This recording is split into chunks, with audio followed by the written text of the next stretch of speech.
Most Honorable Dr. Tilocha Mahapatra ji, the chairperson of PPB and FR, where I worked for 8 years, and former Secretary there and DG ICAR. My colleagues sitting on the dais, Dr. Susu Madhav, 3 Vice Chancellors, Dr. Janki Ram, Dr. Sadha Devi, Padma Raju, Dr. Suresh, Director, all my colleagues, representatives from the industry, board, dear participants.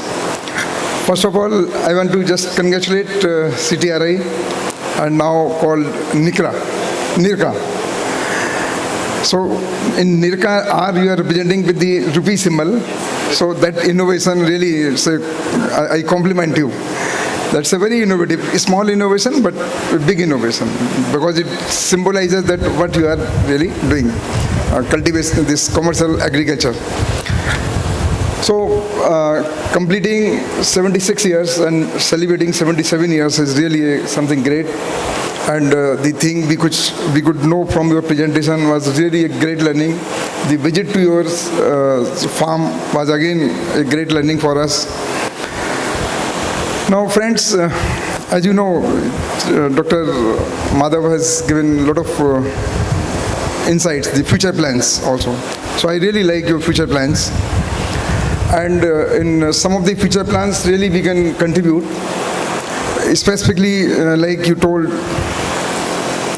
the AI-based pest identification. I can just tell you, I don't know whether you are aware or not, we have developed under NAHIP, a World Bank project which I was heading, a vision of our former Secretary there, DGI sir, Dr. Mahapatra ji. AI discs we have developed, where we have more than 5 lakh images, and it is working for 19 crops for the pest identification, disease identification and pest identification. And we have given that in next 100 days we are going to develop for more crops. So maybe your crops also can be added into that. And it's a ready-made software.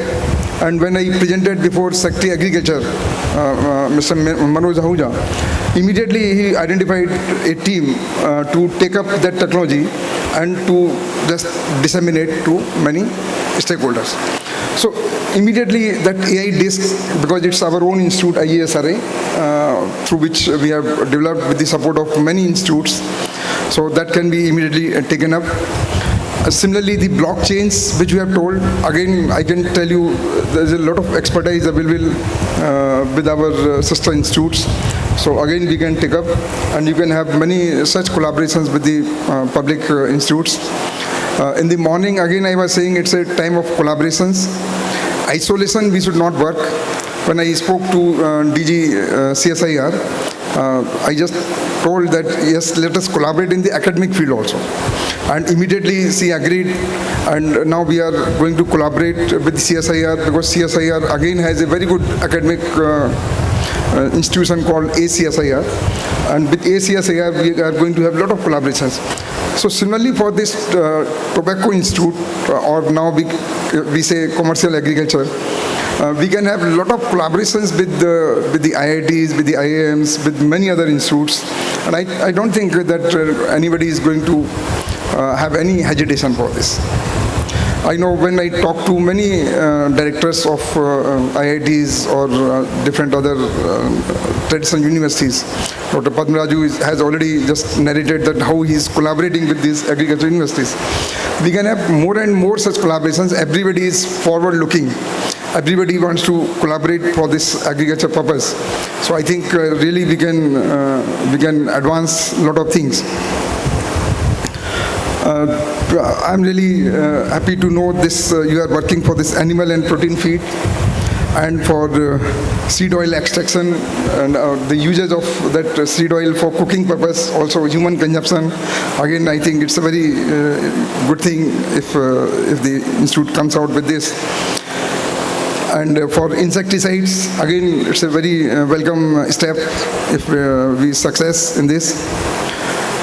Now, let me just tell you that how we are, I'll not take much time because we have to listen to Dr. Mahapatra Saab.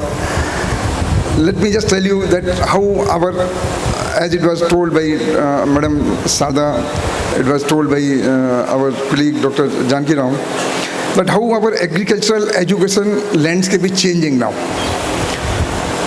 I can just give few examples. Now there is so much attraction, and wherever we go, just people say that in agriculture people are not coming by choice.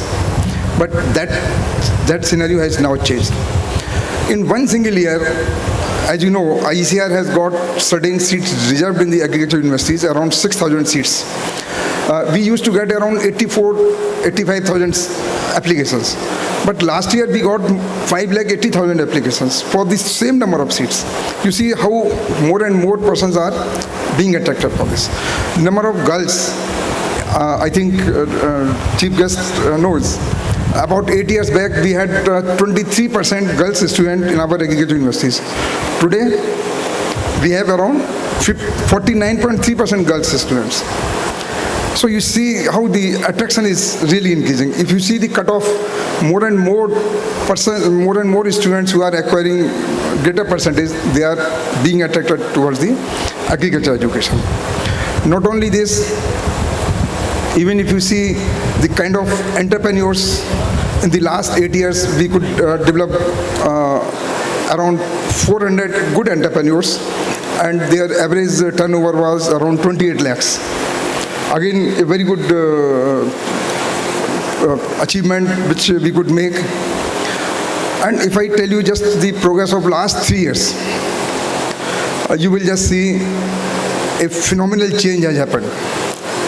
In academic terms, if I talk the H index, how it has increased to 33 from 19 in just last 3 or 4 years, how the on-time graduation rate has increased, how different things, many, around 62 parameters we have measured, and they all have increased. Now in this, if I just see, in the last 4 years, around 2,900 students we have sent to 35 countries. And out of which around 70% students are undergraduate students. And you see their vision. So why we cannot have the internship with those students? Why we cannot really make them entrepreneurs, successful entrepreneurs? They are really ready to do any kind of internship, any kind of job challenge they want to take. And not only these 35 countries, when we compile that how many cutting edge areas our faculty, around 1,100 faculty also visited, around 350 new cutting edge areas they have been trained. And after coming back, they have submitted around 450 new projects, more than 500 crores. Those faculty members who have been trained. So that is the type of change in the landscape of agriculture education. And similarly, if you see how the revenue generation is there now, average revenue around 10 crore per university has been increased in the last 2 years. So there is a lot of change now. We want to make by 2035 self-sustained our all agriculture universities. We have around 77 agriculture universities. So why we cannot, we made a very good change, and I'm thankful to Dr. Janki Ram.